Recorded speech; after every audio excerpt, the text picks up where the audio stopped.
I'm really impressed with all of the stuff you're doing with 3D printing. So I want to talk to you about that. I'd like to hear what you have to say about, I would hate for you to say anything bad about any dental, any like dental scanners. There's so much going on right now, in that space. Yeah. There's probably 4 leading competitors for intraoral scanners. Yes. And 4 competitors for facial scanners. One of the things I'm dying to ask you, is like, what's your experience been? Because like Lumina camera is brand new. Yeah. Right. And it's still in a box in my lunchroom. So we haven't opened it up yet. We're excited to use that. I don't know if it's a downside that it doesn't come with a facial scanner. I'm not sure if a facial scanner is even, if you see a facial scanner as like even necessary, in 10 years. Yeah. Or is that here to stay? Because what I'm fascinated by is that you are in and out of dental offices all the time. So who better to understand this, right? Because you're not directly investing in these $30,000, $50,000 systems, like PIC Dental, which is the, scanner that you can use your iPhone on or whatever the Right. dentist is investing. So like, I need the advice, so I want to know from your perspective, what your experience has been and who you see as the big players right now. Yeah, so in terms of photogrammetry, I've been doing it for 2 years now. When I started, the 2 big systems were PIC and iCam. Mm-hmm. Obviously, we have a lot more scanners on the market now, Shining 3D being one of them, Micron Mapper being one of them. And what I love to test scanners. I love to play around with everything. I want to know the workflow for every one of the scanners because I'm going to see them in all the offices I'm at, and I want to be able to help my doctors out through the workflow and understand why we need certain records.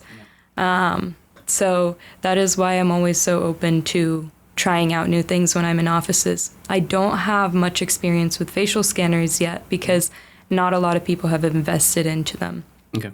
I think it's not super necessary, but I think it also really streamlines your workflow and it gives you a better result in the end. Mm-hmm. A lot of the cases I do are actually at the time of the surgery. Mm-hmm. So Yep. every minute counts. And when you're including a facial scanner into your workflow, that's just another piece of record you need and another probably 10 minutes of collecting data. So that's why we haven't really had a chance to build it into our workflow. But I definitely think 5-10 years down the line, we should, because we're working the whole photogrammetry workflow to be so efficient and quick, and we're going to have that extra time to be able to do it. And it'll save us time down the line, too, because we won't have to repeat prototypes. We'll get the design from the first time or maybe the second time.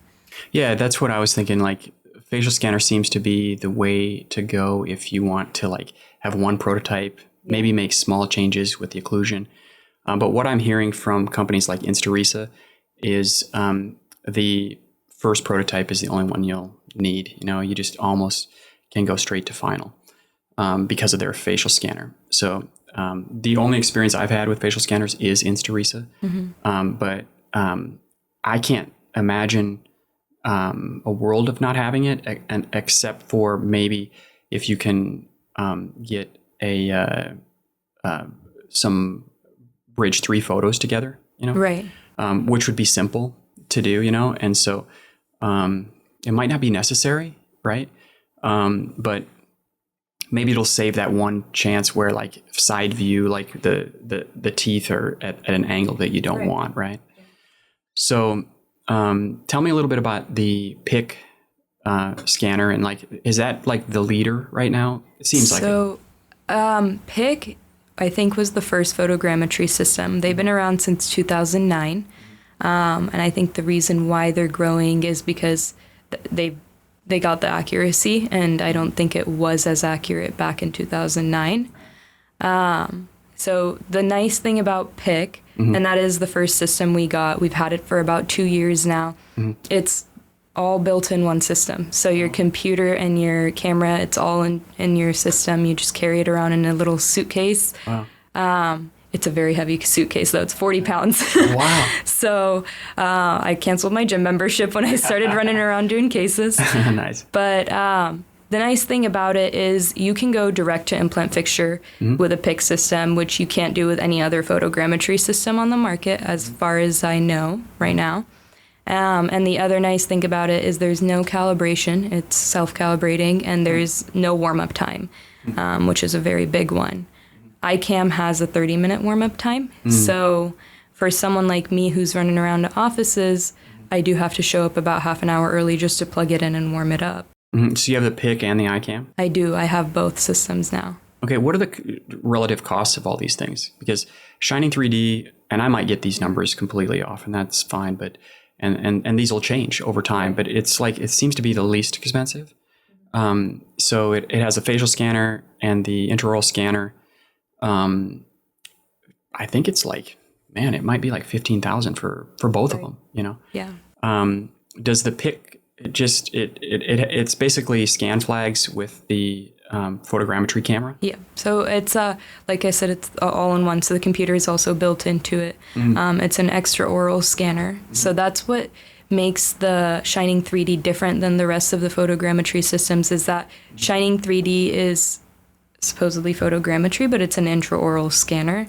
Every other photogrammetry system on the market is extraoral. Of course, we have grammetry systems too, right. But those are not photogrammetry.